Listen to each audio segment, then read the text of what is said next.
नमस्कार दोस्तों, स्वागत है आपका आपके अपने चैनल उत्तम ज्ञान पॉइंट पे। दोस्तों, अभी तक हम हिस्ट्री में सिंधु घाटी सभ्यता के बारे में पढ़ रहे थे। उसकी 3 क्लासें हम आपको प्रोवाइड करा चुके हैं। वहीं दोस्तों, आज आपसे हमने बताया था कि जो चौथी क्लास होगी वो हम आपको क्विज़ के रूप में लेके आएंगे, जिसमें से प्रीवियस ईयर में जो भी क्वेश्चन पूछे गए हैं वो आपके लिए आएंगे। जो भी आगे परीक्षाओं में पूछे जा सकते हैं वो क्वेश्चन मैं आपके लिए लेके आया हूँ क्विज़ के रूप में, जिसमें आप ये पता कर सकते हैं कि आपकी तैयारी कैसी चल रही है। आपने ये जो भी मैंने आपको वीडियो दिए उनमें आपको कितना समझ में आया। आप जो भी अगर आप इन क्वेश्चनों में आपको कोई भी दिक्कत होती है तो आप पुराने वाले वीडियो देखकर आसानी से जो भी अपना बेसिक है, बेसिक से मैंने पढ़ा रखा है 3 वीडियो में, और चौथे वीडियो में दोस्तों ये क्विज़ में लेके आया हूँ। और अगर आपको तब भी कुछ समझ में नहीं आता तो आप कमेंट बॉक्स पे कमेंट कर सकते हैं। और अगर आपने हमारे चैनल को सब्सक्राइब नहीं किया तो आप हमारे चैनल को सब्सक्राइब कर दें। वीडियो अच्छा लगे तो वीडियो को लाइक भी कर दें और वीडियो को शेयर कर दें अधिक से अधिक। तो चलिए दोस्तों, हम पढ़ रहे थे सिंधु घाटी सभ्यता के बारे में। हम लोग प्राचीन इतिहास से हमने शुरुआत की थी। आज उसकी चौथी वीडियो है।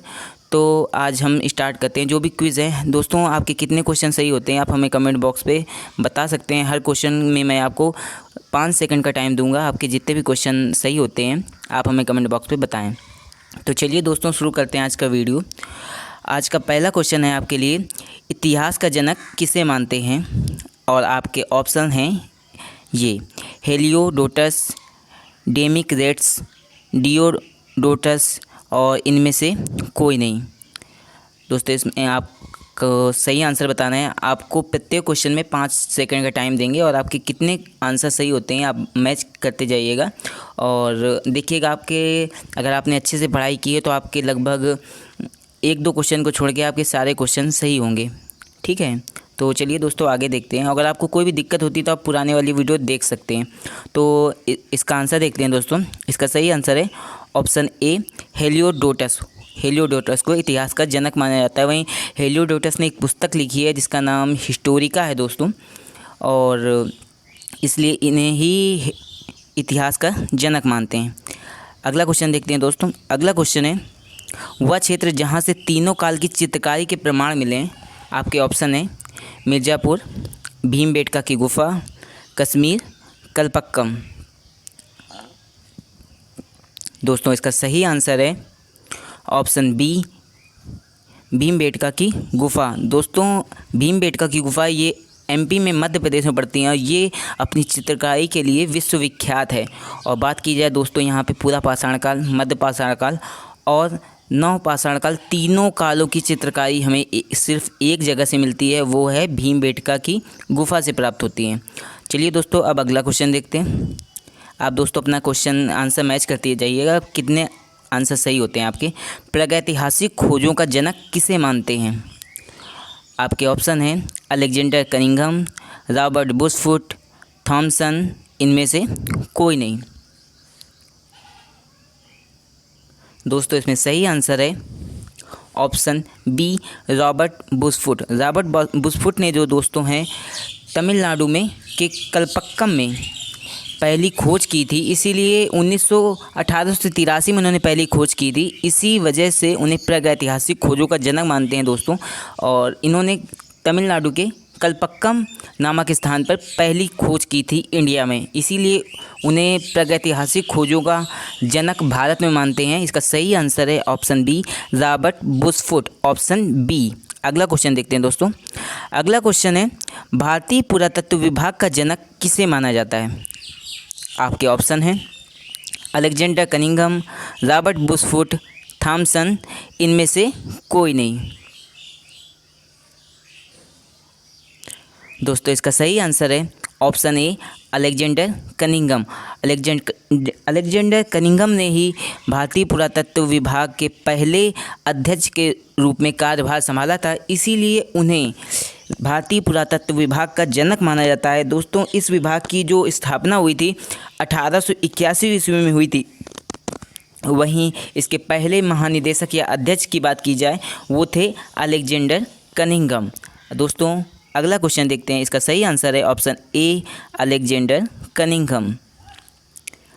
अगला क्वेश्चन, भारतीय पुरातत्व विभाग की स्थापना किस वर्ष हुई? दोस्तों इसका आंसर मैंने अभी पिछले क्वेश्चन में आपको बता दिया है, फिर भी अगर आप इस क्वेश्चन में आप प्रयास कीजिए। आपके ऑप्शन है 1980। दोस्तों यहाँ पे जितनी जगह पे 1900 लिखा है वहाँ पे 1800 होगा।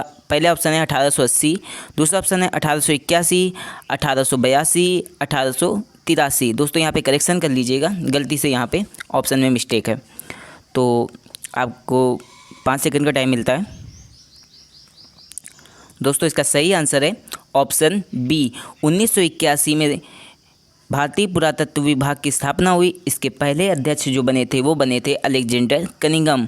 वहीं 1883 में पहली खोज हुई थी, जिसे खोज हुई थी तमिलनाडु में, जिसे किया था रॉबर्ट बुशफुट ने 1883 ईस्वी में। इसका सही आंसर है ऑप्शन बी, 1881।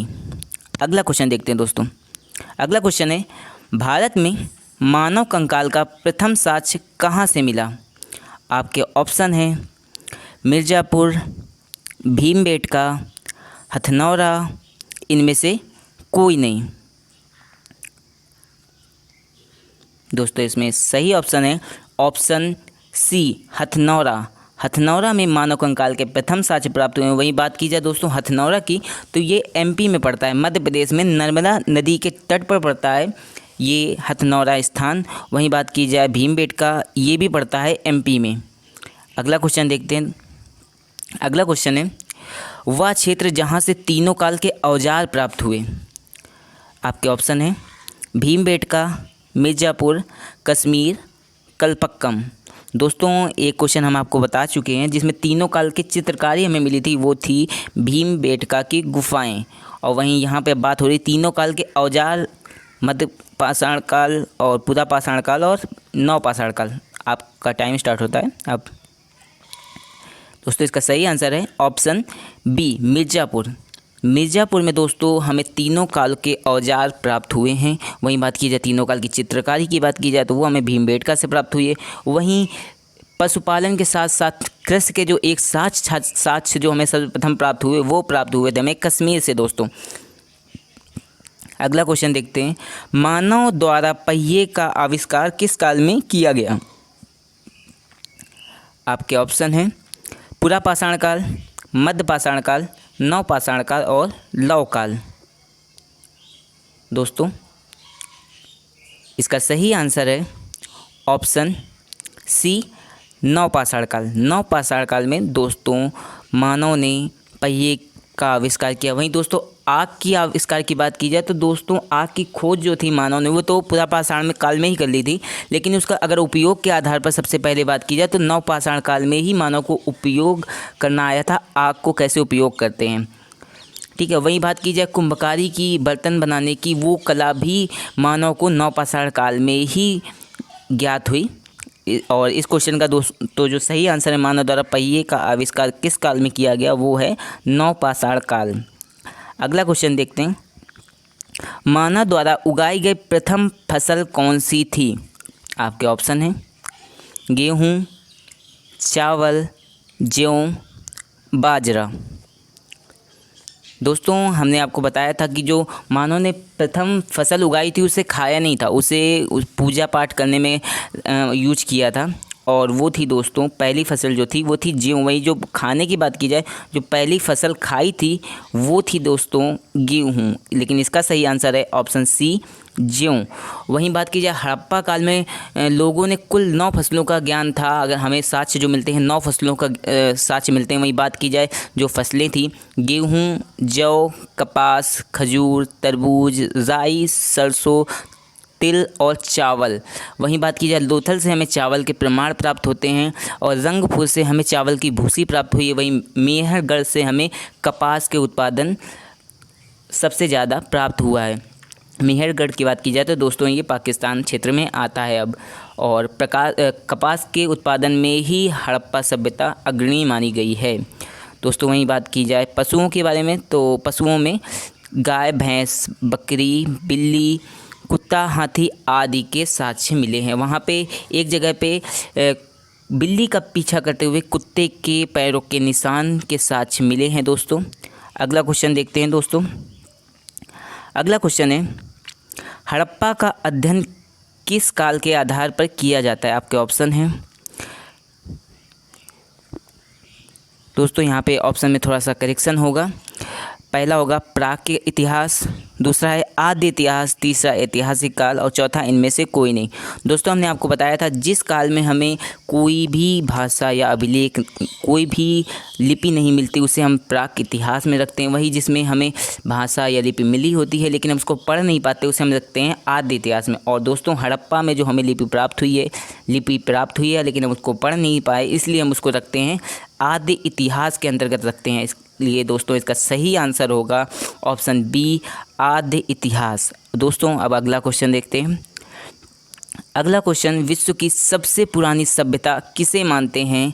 आपके ऑप्शन हैं हड़प्पा सभ्यता, सुमेरियन सभ्यता, मिस्र सभ्यता और चीनी सभ्यता। दोस्तों हम आपको बता दें भारत विश्व की सबसे जो सुव्यवस्थित सभ्यता मानी जाती है और विकसित सभ्यता मानी जाती है वो हड़प्पा सभ्यता को मानते हैं, जिसे हम सिंधु घाटी सभ्यता भी कहते हैं। वहीं बात की जाए विश्व की सबसे पुरानी सभ्यता की बात की जाए तो वो सुमेरियन सभ्यता को माना जाता है। और दोस्तों इस क्वेश्चन का सही आंसर है ऑप्शन बी, सुमेरियन सभ्यता विश्व की सबसे पुरानी सभ्यता है। दोस्तों आपके कितने क्वेश्चन सही होते आप नोट करते रहिए, आप हमें कमेंट बॉक्स में लिख के बाद में बता सकते हैं। अब दोस्तों देखते हैं हड़प्पा की खोज के समय भारतीय पुरातत्व विभाग के अध्यक्ष कौन थे?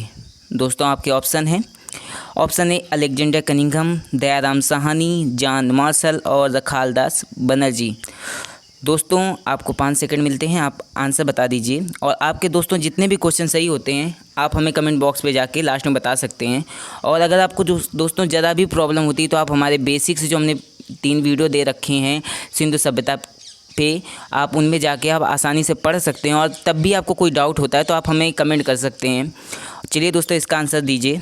दोस्तों इसका सही आंसर है ऑप्शन सी, जॉन मार्शल। दोस्तों जॉन मार्शल की अध्यक्षता में ही यहाँ पे दयाराम साहनी ने हड़प्पा की खोज 1921 ईस्वी में की थी। वहीं दोस्तों हड़प्पा की बात की जाए तो हड़प्पा दोस्तों जो है रावी नदी के तट पर है। और हम सिंधु सभ्यता को हड़प्पा सभ्यता भी इसलिए बोलते हैं क्योंकि सबसे पहले जो खोज हुई थी वो हड़प्पा नगर की हुई थी, इसी वजह से हम लोग उसे हड़प्पा सभ्यता भी बोलते हैं। और दोस्तों लेकिन इसका सही आंसर है ऑप्शन सी, जॉन मार्शल। वहीं बात की जाए पहले ऑप्शन अलेक्जेंडर कनिंघम की, तो जो अलेक्जेंडर कनिंघम थे दोस्तों ये भारतीय पुरातत्व विभाग के पहले अध्यक्ष थे जो 1881 में बने थे और इसी वजह से उन्हें भारतीय पुरातत्व विभाग का जनक भी माना जाता है। अब अगला क्वेश्चन देखते हैं दोस्तों। अगला क्वेश्चन है हड़प्पा की खोज किस वर्ष हुई थी?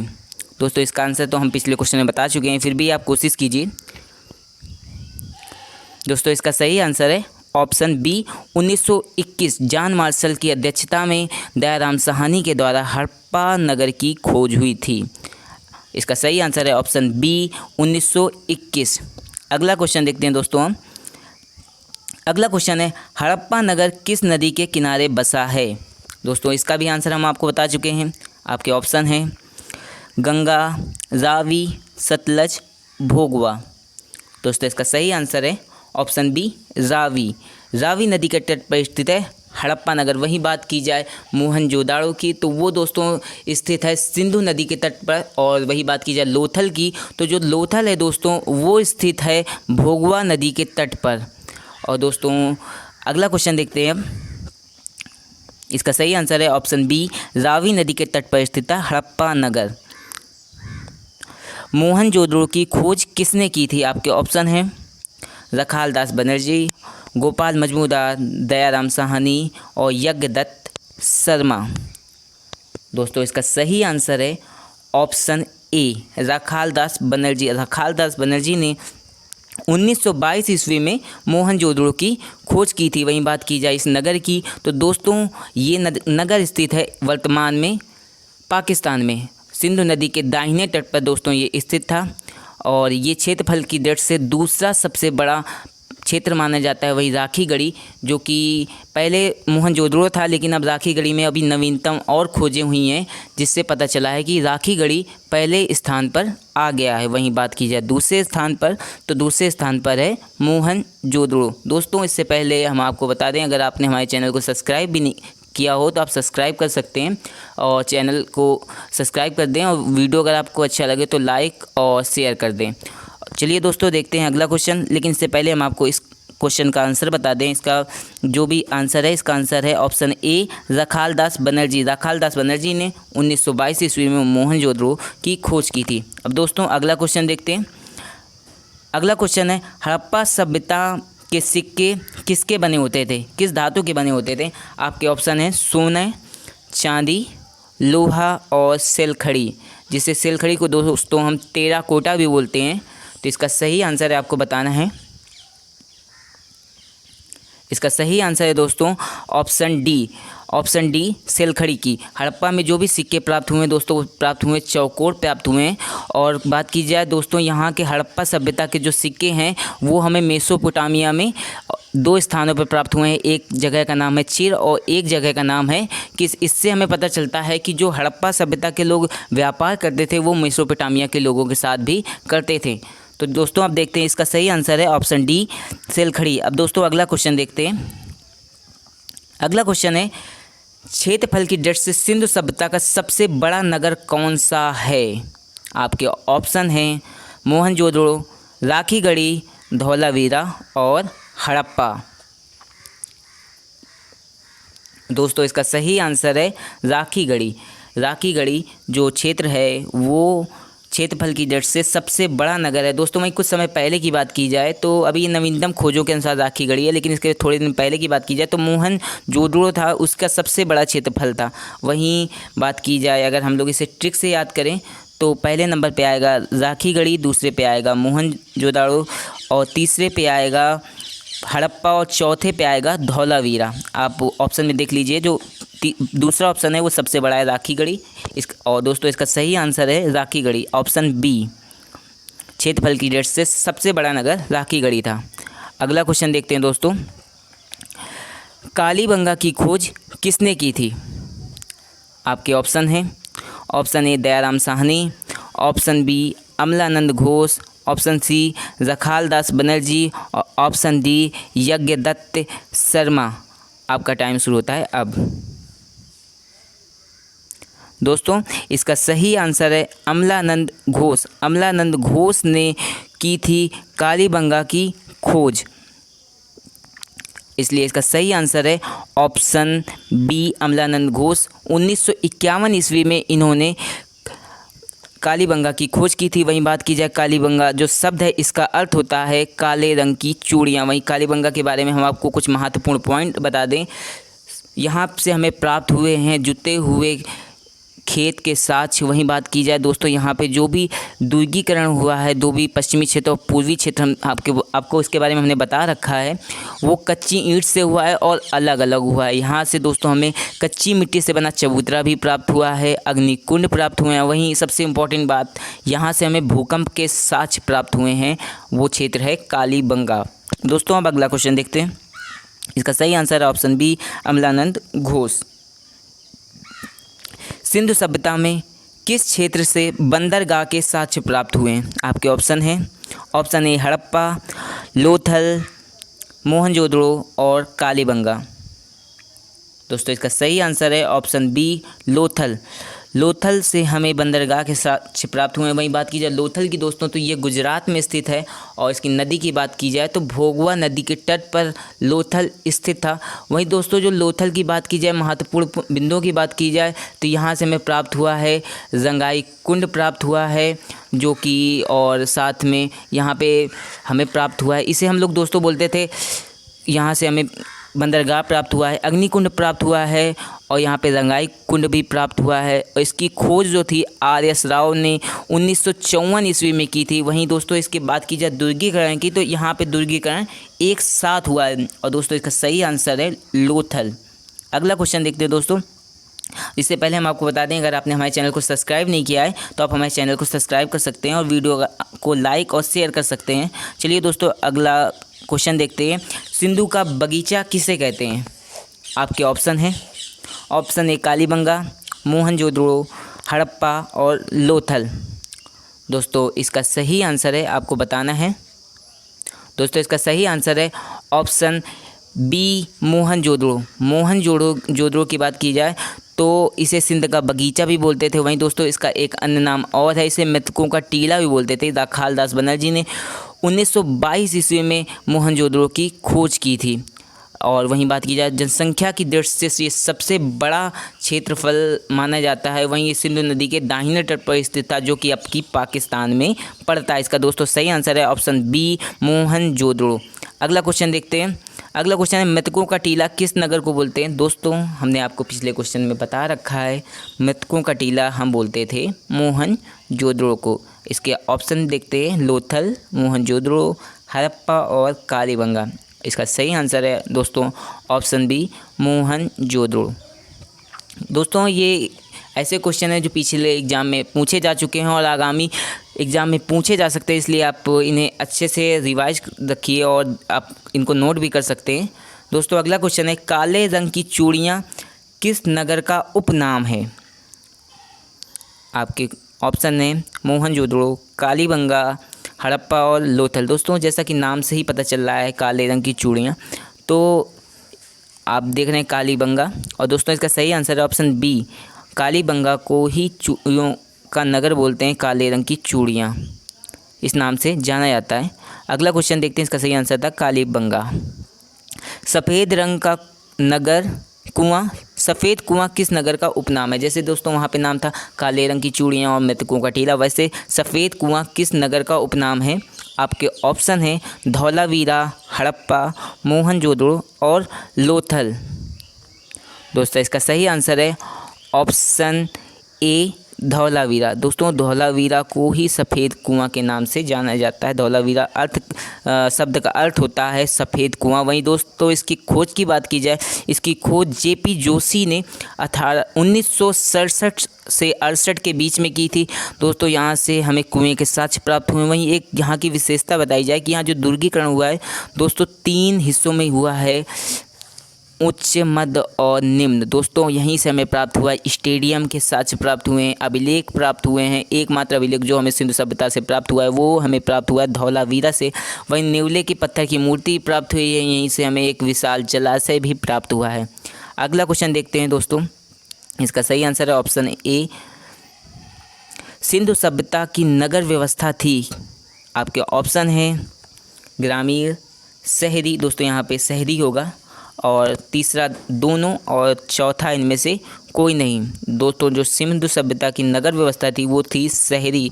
वो बिल्कुल शहर की तरह रहते थे, शहर की तरह उनका रहन सहन था, इसलिए इसका सही आंसर होगा ऑप्शन बी, शहरी।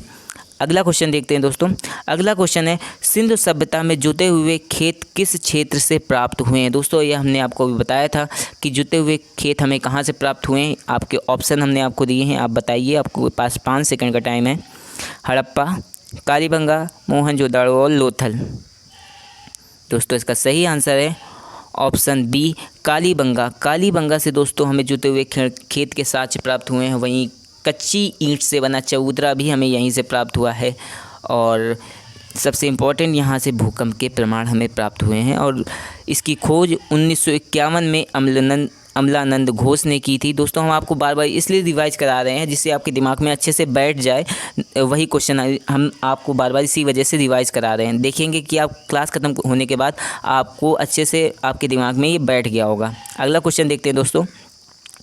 अगला क्वेश्चन है, सिंध सभ्यता में सड़कें कैसी होती थी। आपके ऑप्शन है चौड़ी, दूसरी समकोण पर काटती हुई, तीसरी सकरी और चौथे पहली और दूसरी दोनों, मतलब चौड़ी या समकोण होती थी। आपके ऑप्शन दिए हैं, आपके पास 5 सेकंड का टाइम है। दोस्तों इसका सही आंसर है ऑप्शन डी, चौड़ी भी होती थी और समकोण पर काटती थी सिंधु सभ्यता की जो सड़कें होती थी। वहीं बात की जाए यहाँ जल निकासी की बहुत ही अच्छी जो व्यवस्था मिलती है जल निकासी की। वहीं इसमें एक अपवाद है बनवाली, जो उसकी खोज 1974 में आदर्श विष्ट ने की थी। यहाँ पे हमें जल निकासी का अभाव मिलता है, यहाँ पे हमें नालियाँ नहीं प्राप्त होती हैं बनवाली से। अगला क्वेश्चन देखते हैं दोस्तों, इसका सही आंसर है ऑप्शन डी। अगला क्वेश्चन देखते हैं। अगला क्वेश्चन है, सिंधु सभ्यता में किस नगर से हमें पकी हुई ईंट की नालियाँ प्राप्त हुई हैं। पकी हुई मिट्टी की बनी हुई नालियाँ प्राप्त हुई हैं। आपके ऑप्शन है हड़प्पा, चन्नूदड़ो, लोथल, इनमें से कोई नहीं। दोस्तों इसका सही आंसर है ऑप्शन बी, चन्नूदड़ो। चन्नूदड़ो से दोस्तों हमें प्राप्त हुआ है कच्ची पकी हुई मिट्टी से बनी हुई नालियाँ प्राप्त हुई। वहीं चन्नूदड़ो की बात की जाए दोस्तों तो यहाँ पे भी जो ईंटें प्राप्त हुई हैं वो वर्गाकार ईंटें प्राप्त हुई हैं। वहीं हमें यहाँ से मन के कारखाना प्राप्त हुआ है और इसकी खोज गोपाल मजमूदार ने की थी 1931 में। इसका सही आंसर है ऑप्शन बी, चन्नू दड़ो। अगला क्वेश्चन देखते हैं दोस्तों। अगला क्वेश्चन है, सिंधु सभ्यता में श्रृंगार का अधिकतम सामान किस क्षेत्र से प्राप्त हुआ? दोस्तों अभी हमने आपको बताया था, आपके ऑप्शन है लोथल, चन्नूदड़ो, हड़प्पा और राखीगढ़ी। दोस्तों एक क्षेत्र है जहाँ से हमें बहुत से मेकअप का सामान प्राप्त हुआ, जैसे मनके का कारखाना, आभूषण, काजल, उस्तरा, लिपस्टिक, कंघी और साथ में शीशा भी प्राप्त हुआ है। ऐसे क्षेत्र को हमने आपको भी बताया था। इसका सही आंसर है ऑप्शन बी, चन्नूदड़ो। चन्नूदड़ो से हमें ये सभी चीज़ें प्राप्त हुई हैं जिसकी खोज की थी 1931 ईस्वी में गोपाल मजमूदार ने। अगला क्वेश्चन देखते हैं। इसका सही आंसर है ऑप्शन बी, चन्नूदड़ो। अगला क्वेश्चन देखते हैं। अगला क्वेश्चन है, चन्नूदड़ो नगर की खोज किसने की थी? आपके ऑप्शन हैं। ऑप्शन ए गोपाल मजमूदार, दयाराम साहनी, रखालदास बनर्जी, इनमें से कोई नहीं। दोस्तों उम्मीद करते हैं ये क्वेश्चन का आंसर आप तुरंत बता देंगे। इसका सही आंसर है ऑप्शन ए, गोपाल मजमूदार। गोपाल मजमूदार ने चन्नूदड़ो की खोज 1931 ईस्वी में की थी। अगला क्वेश्चन देखते हैं। सिंधु सभ्यता में घोड़े की अस्थियों के साक्ष्य हमें कहाँ से प्राप्त हुए? दोस्तों यहाँ क्वेश्चन में थोड़ा करेक्शन कर लीजिएगा। इसका सही क्वेश्चन है, सिंधु सभ्यता में घोड़े की अस्थियों के साक्ष्य हमें कहाँ से प्राप्त हुए? आपके ऑप्शन हैं लोथल, हड़प्पा, सुरकोटदा, राखीगढ़ी। दोस्तों अभी हालिया खोजों में घोड़े के साक्ष्य प्राप्त हुए हैं, लेकिन पहले हमें घोड़े के साक्ष्य नहीं प्राप्त हुए थे। और पहले क्वेश्चन भी पूछा जाता था किस जानवर के साक्ष्य नहीं मिले हैं, तो हम लोग के ऑप्शन आता था घोड़ा। लेकिन अब दोस्तों ऐसा नहीं हुआ, क्योंकि इसके साक्ष्य हमें मिल चुके हैं। वो प्राप्त हुए हैं हमें ऑप्शन सी, सुरकोटदा से। दोस्तों ये जो क्षेत्र पड़ता है ये पड़ता है गुजरात में। इसका सही आंसर है जहाँ पे हमें अस्थियाँ प्राप्त हुई हैं वो है सुरकोटदा, ऑप्शन सी, गुजरात। अगला क्वेश्चन देखते हैं। अगला क्वेश्चन है, सिंधु सभ्यता में सबसे प्रिय पशु किसे माना जाता था? आपके ऑप्शन है। ऑप्शन ए गाय, ऑप्शन बी कुबड़ वाला सांड, ऑप्शन डी ऊँट और वहीं ऑप्शन डी घोड़ा। आपका टाइम शुरू होता है। दोस्तों इसका सही आंसर है कुबड़ वाला सांड। वहाँ पे इस क्षेत्र में बहुत ही पूजनीय माना जाता था दोस्तों, कुबड़ वाला सांड। वहीं बात की जाए दोस्तों, यहाँ पे पशुपति शिव बहुत पूजनीय माने जाते थे। वहीं उर्वरा देवी की पूजा यहाँ से की जाती है। और सबसे इम्पॉर्टेंट बात दोस्तों, हमें यहाँ से अग्निवेदिकाएँ प्राप्त हुई हैं, कालीबंगा से प्राप्त हुई हैं और साथ में दोस्तों हमें प्राप्त हुई हैं लोथल से प्राप्त हुई हैं, मतलब हवन कुंड दोस्तों जो प्राप्त हुए हैं वो प्राप्त हुए हैं। वहीं बात की जाए दोस्तों यहाँ, और स्वास्तिक का चिन्ह ये भी हमें प्राप्त हुआ है मोहनजोदड़ो से, हमें स्वस्तिक का चिन्ह प्राप्त हुआ है। लेकिन यहाँ पे इस क्वेश्चन का सही आंसर है ऑप्शन बी, कुबड़ वाला सांड। अगला क्वेश्चन देखते हैं दोस्तों। सिंधु सभ्यता के लोग किस फसल के उत्पादन में अग्रणी थे? दोस्तों इसका आंसर आपको बताना है। दोस्तों इसका सही आंसर है, इसके पहले हम आपको ऑप्शन दे दें। ऑप्शन है कपास, गेहूँ, चावल और बाजरा। दोस्तों हमने आपको पिछले क्वेश्चन में बताया था मीहरगढ़ जो था वो कपास के उत्पादन में अग्रणी था। लेकिन बात की जाए सिंधु सभ्यता के लोग जो भी थे वो कपास के उत्पादन में अग्रणी थे। इसका सही आंसर है दोस्तों ऑप्शन ए, कपास। कपास के उत्पादन में सिंधु सभ्यता के लोग अग्रणी थे। वहीं बात की जाए जो व्यापार करते थे, जो निर्यात करते थे, वो सूती वस्त्रों का और हाथी के दांत से बनी हुई वस्तुओं का जो भी निर्यात करते थे सिंधु सभ्यता के लोग। वहीं बात की जाए मेसोपोटामिया से, यहाँ के अच्छे संबंध थे व्यापारिक क्षेत्र में। इसका सही आंसर है ऑप्शन ए, कपास। अगला क्वेश्चन देखते हैं। सिंधु सभ्यता में किस क्षेत्र में व्यापार के साथ साक्ष्य मिलते हैं? किस क्षेत्र से व्यापार के साक्ष्य मिलते हैं? आपके ऑप्शन है चीन, मेसोपोटामिया, मिस्र, इनमें से कोई नहीं। दोस्तों हमने पिछले क्वेश्चन में ही आपको बताया था कि जो साक्ष्य कहाँ से प्राप्त हुए हैं ये आपको बताना था, और हमने आपको पिछले क्वेश्चन में भी बताया था आपको। तो आपको टाइम मिलता है, आप बताइए। दोस्तों इसका सही आंसर है ऑप्शन बी, मेसोपोटामिया से दोस्तों हमें एक क्षेत्र है चिर और उर और किस, यहाँ से हमें प्राप्त हुई हैं सिंधु सभ्यता की मुहरें प्राप्त हुई हैं जो कि चौकोर होती थी। इससे हमें पता चलता है कि वहाँ से सिंधु सभ्यता के लोगों का अच्छा व्यापार था। और दोस्तों जो यहाँ से निर्यात करते थे हाथी दांत से बनी हुई वस्तुएं और साथ में सूती वस्त्र, क्योंकि कपास के उत्पादन में सिंधु सभ्यता के लोग अग्रणी थे। इसका सही आंसर है ऑप्शन बी, मेसोपोटामिया। अब दोस्तों अगला क्वेश्चन देखते हैं, सिंधु सभ्यता के किस नगर में दुर्गीकरण नहीं पाया गया? आपके ऑप्शन हैं, option A Harappa, option B Mohenjodaro, option C Chanhudaro, option D Lothal. दोस्तों दुर्गीकरण के बारे में हम आपको बता दें कि दुर्गीकरण कहाँ कहाँ क्या क्या विशेषताएं थी। पहले हम आपको बताते हैं लोथल के बारे में। तो लोथल में दोस्तों जो था दुर्गीकरण था वो पश्चिमी क्षेत्र और पूर्वी क्षेत्र एक साथ में दुर्गीकृत था। और हमने आपको बताया था कि किसी भी प्रदेश में जो भी नगर था उसका पश्चिमी क्षेत्र ऊंचा होता था और पूर्वी क्षेत्र नीचा होता था। और जहाँ पे पश्चिमी क्षेत्र ऊंचे क्षेत्र में बसते थे, वहीं जो नीची जात के लोग होते थे वो नीचे क्षेत्र में बसते थे। और प्रत्येक जो भी नगर था उनमें पश्चिमी हिस्सा जो था वो दुर्गीकृत होता था। वही बात की जाए लोथल की, तो लोथल में जो दोस्तों था पश्चिमी और पूर्वी दोनों क्षेत्र एक साथ दुर्गीकृत थे। वहीं बात की जाए दोस्तों चनुदड़ों की, तो चनुदड़ों में दोस्तों कोई भी दुर्गीकरण नहीं था। इसी वजह से इसका सही आंसर होगा सिंधु सभ्यता किस नगर में दुर्गीकरण नहीं था दोस्तों। तो इसका सही आंसर होगा चनुदड़ों में दोस्तों कोई भी हमें जो दुर्गीकरण के साज थे वो नहीं प्राप्त होते। वहीं बात की जाए कालीबंगा की दोस्तों, तो कालीबंगा की जो थे मतलब मुख्य विशेषता यह थी कि यहाँ पे पश्चिमी क्षेत्र और पूर्वी क्षेत्र दोनों दुर्गीकृत थे, अलग अलग दुर्गीकृत थे। और दोनों जो दुर्गीकृत थे कच्ची ईंट से दुर्गीकृत थे, ये यहाँ की विशेषता है। वहीं बात की जाए लोथल की, तो लोथल में हम आपको बता ही चुके हैं कि लोथल में जो क्षेत्र था वो दोनों एक साथ दुर्गीकृत होते थे। और इसका दोस्तों सही आंसर होगा ऑप्शन सी चनुदड़ों में दोस्तों हमें कोई भी दुर्गीकरण नहीं प्राप्त हुआ। और सबसे ज़्यादा मेकअप वाली सामान जो है हमें यहीं से प्राप्त हुई। दोस्तों इसका सही आंसर होगा ऑप्शन सी चनुदड़ो। दोस्तों ये प्रयास हमें जो हमने आपके लिए किया आपको कैसा लगा आप हमें कमेंट बॉक्स में बता सकते हैं।